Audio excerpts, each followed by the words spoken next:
हमारा जो आज का टॉपिक है वो है कि जो मतलब मैंने ये बताया था कल, मैंने जो मेरा पिछला वीडियो था उसमें मैंने बताया था कि जो हाइड्रोजन आयंस होते हैं एसिड्स में, यानी कि जो एसिड्स होते हैं उनमें हाइड्रोजन आयन वो कंटेन किए रहते हैं, यानी उनमें होता है। और वो जो होते हैं इसकी वजह ये होती है कि वो इलेक्ट्रोलाइट्स की तरह बिहेव करती है, यानी ये जो हाइड्रोजन आयन जो एसिड्स में होता है वो एक इलेक्ट्रोलाइट का आयन की तरह बिहेव करता है। इसका मतलब साफ साफ ये है कि जो भी एसिड्स होते हैं वो इलेक्ट्रोलाइट्स की तरह होते हैं, यानी इलेक्ट्रोलाइट्स होते हैं।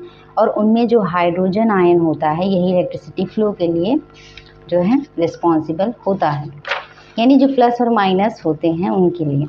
अब देखिए, इसमें मैंने एग्जांपल बताया था कि जैसे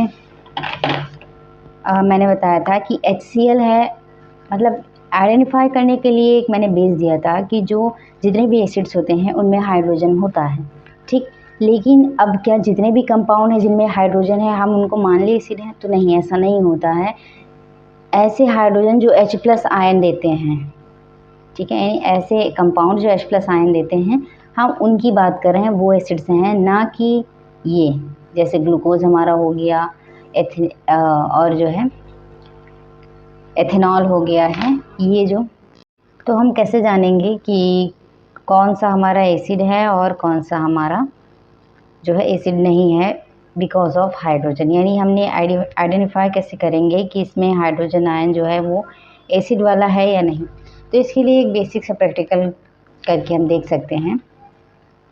मान लेते हैं हम दो तरीके के कंपाउंड्स लेते हैं, एक वो जो कि हमारा एसिड है, इसका H, और एक हम वो लेते हैं जिसमें H प्रेजेंट तो है लेकिन वो एसिडिक वाला H नहीं है, यानी वो H+ आयन डोनेट नहीं करेगा, यानी H+ आयन उसमें नहीं होगा।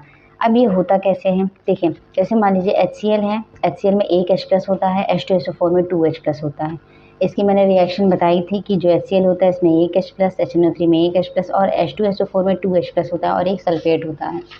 यानी ये जब इलेक्ट्रोलाइट्स जब भी आयनाइजेशन का होता है तो एक प्लस बनता है और एक माइनस बनता है, इसी वजह से उसको इलेक्ट्रोलाइट कहा जाता है। और इलेक्ट्रिसिटी के फ्लो के लिए वही रिस्पॉन्सिबल, यानी वही आयन रिस्पॉन्सिबल होते हैं।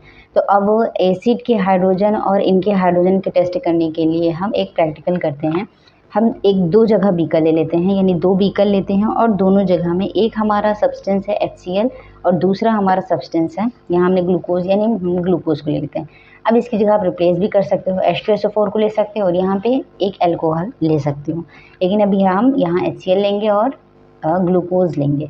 इन दोनों के लिए हम दोनों का टेस्ट अलग अलग करते हैं। हम एक बीकर लेते हैं, इस बीकर में एक रबर कॉर्क लगाते हैं और इस कॉर्क की तरह सेम ये भी, इसमें भी यही करेंगे, एक बीकर लेंगे और एक रबर कॉर्क लगाएंगे। इनमें आयरन के जो नेल होते हैं, यानी जो लोहे की कीलें होती हैं, दो कीलें हम लगा देते हैं, इस रबर कॉर्क से ज्वाइंट कर देते हैं। सेम चीज़ इसमें भी करेंगे, दो आयरन की जो नेल्स हैं इनको हम, यानी जो लोहे की कीलें हैं वो दोनों को रबर कॉर्क से ज्वाइन कर देंगे। अब HCl का सोल्यूशन तैयार करते हैं, यानी HCl और H2O, क्योंकि हमारा जो सोल्यूशन हम डायरेक्ट नहीं कर सकते वरना जो रबर कॉर्क वगैरह है और ये आयरन है ये पूरा गल जाएगा अगर ये कंसनट्रेटेड होगा। हमें इसका सोल्यूशन चाहिए क्योंकि हमें इलेक्ट्रोलाइट्स, कहने का मतलब ये है कि इनके जो सोल्यूशन होते हैं वो इलेक्ट्रिसिटी को फ्लो करने देते हैं, तो वो हम इनका सोल्यूशन लेते हैं, ठीक है। अब एक जगह हम वाटर में जो है HCl को मिक्स करके उसका सोल्यूशन तैयार कर लेते हैं और इस बीकर में डालते हैं, ठीक। सेम दूसरी जगह हम वाटर में ग्लूकोज को मिक्स करके इस बीकर में डाल देते हैं। अब इसमें क्या करते हैं, ये जो दो नेल्स हैं ये हमारा इलेक्ट्रोड का काम करेंगी। कब काम करेंगी? एक नेल्स को हम ज्वाइंट करते हैं, पहले बीच में एक बल्ब लगा देंगे और डायरेक्ट इस बल्ब का कनेक्शन हम कर देंगे बैटरी के एक सिरे से, यानी एक साइड से हम बैटरी से बल्ब को ऐड कर देंगे, दूसरे साइड से हम एक स्विच ऐड कर देंगे जो मतलब क्लोज और ऑन करने वाला, यानी ओपन और क्लोज करने वाला होगा, और फिर इसका जो दूसरा सिरा होगा वो हम बैटरी के दूसरे साइड से ज्वाइंट कर देंगे, ठीक है। अब सेम चीज़ हम इसमें भी यही करेंगे। इस सॉल्यूशन में हम एक तरफ जो है ऐड कर देंगे बल्ब को और दूसरी तरफ ऐड कर देंगे स्विच को, फिर इसके तार को ऐड करेंगे बैटरी से और इसके एक तार को ऐड करेंगे बैटरी से।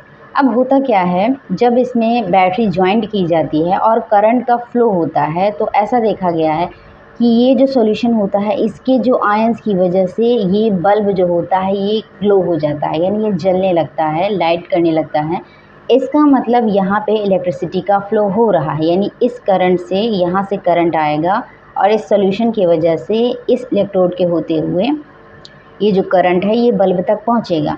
सेम चीज़ इसमें जब किया गया तो इसमें क्या होता है, बैटरी की जो इलेक्ट्रिसिटी होती है, जो पावर होती है, वो स्विच के थ्रू जब हमने ऑन किया तो स्विच के थ्रू यहाँ आई और उसके बाद इस इलेक्ट्रोड से जो है यहाँ पे इसने रिएक्शन किया और जो सॉल्यूशन है, क्योंकि इस सॉल्यूशन में किसी प्रकार का कोई भी आयन नहीं है और जब आयन नहीं है तो क्या होता है, इलेक्ट्रिसिटी का फ्लो नहीं होता है।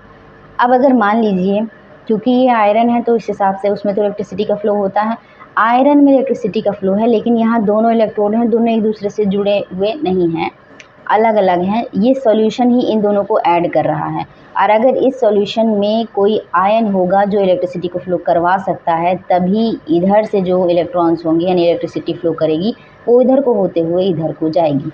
अब इस वाले में क्या होता है, क्योंकि इसमें किसी प्रकार का कोई आयन नहीं होता है, यानी यहाँ पे कोई एक्टिवेट हाइड्रोजन नहीं होता है जो आयन यानी प्लस फॉर्म में हो, वो इलेक्ट्रॉन्स को यहाँ पे मतलब इलेक्ट्रिसिटी का फ्लो नहीं करता है, जिस वजह से जो बल्ब होती है ये ग्लो नहीं करती है, यानी ये जलती नहीं है।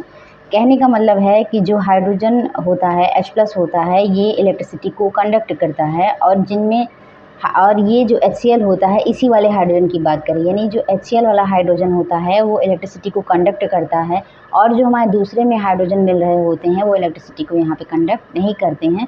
इसी वजह से जो ये बात मतलब आप इसको पॉइंट आउट कर लीजिए कि जो जितने भी एसिड्स होते हैं इनमें हाइड्रोजन होता है, लेकिन ऐसा नहीं है कि जितने भी कंपाउंड जिनमें हाइड्रोजन होता है वो एसिड हो जाते हैं।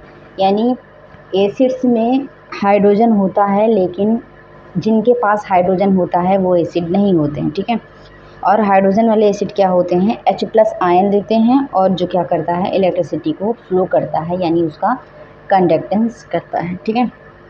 आई होप आपको समझ में आया होगा, अगर नहीं आया तो फिर से हम एक रिवाइज कर लेते हैं। हम 2 बीकर लेते हैं, दोनों में रबर कॉर्क लगाते हैं और इन रबर कॉर्क में 2 इलेक्ट्रोड के मतलब 2 इलेक्ट्रोड हम जॉइन करते हैं जो कि है आयरन नेल्स, दोनों आयरन नेल्स यानी लोहे की कीलें हैं दोनों।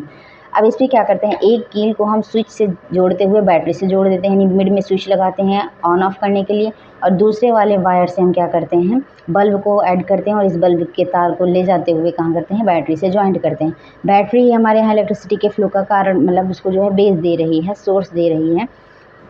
अब ये क्या करती है, जब हम स्विच को ऑन करते हैं तो इधर से फ्लो होना शुरू होता है और इलेक्ट्रॉन्स मतलब इधर से फ्लो होना शुरू होता है। अब क्योंकि इन दोनों के बीच कोई जॉइंट नहीं है तो डायरेक्ट किसी प्रकार का कोई करंट नहीं होगा, सीधे क्या होता है, यहाँ जो सॉल्यूशन है वो रिस्पॉन्सिबल है। क्योंकि एसिड में क्या होता है, H+ होता है तो वो इधर का चार्ज इधर ले जाता है, ठीक। दोनों में मतलब यहाँ से यहाँ तक का इलेक्ट्रिसिटी का फ्लो होता है, लेकिन क्योंकि इसमें ग्लूकोज में कोई H+ एक्टिवेट नहीं होता है तो क्या होता है, यहाँ से चार्ज यहाँ तक तो आए लेकिन इसमें मतलब कुछ नहीं होता है, यहाँ तक जाने नहीं पाया, जिस वजह से जो हमारा बल्ब होता है ये ऑन यानी ग्लो नहीं करता है, ये नहीं जलता है, ठीक है। आई होप आपको समझ में आया। ये एक नॉर्मल सा लैब टेस्ट भी कह सकते हो, एक्सपेरिमेंट भी कह सकते हो, हालांकि आप समझ जाइए तो उसमें कोई ज़रूरत ही नहीं है उसको टेस्ट करने की। नेक्स्ट टर्म में हम आपको बताएंगे एसिड से जुड़े कुछ और फैक्ट्स और फिर बेस के बारे में, ठीक है। और pH इंडिकेटर कैसे काम करता है एसिड और बेस के लिए और कितना जो है इम्पॉर्टेंट है pH स्केल, इसके बारे में हम जानेंगे नेक्स्ट वीडियो में। Thank you for watching.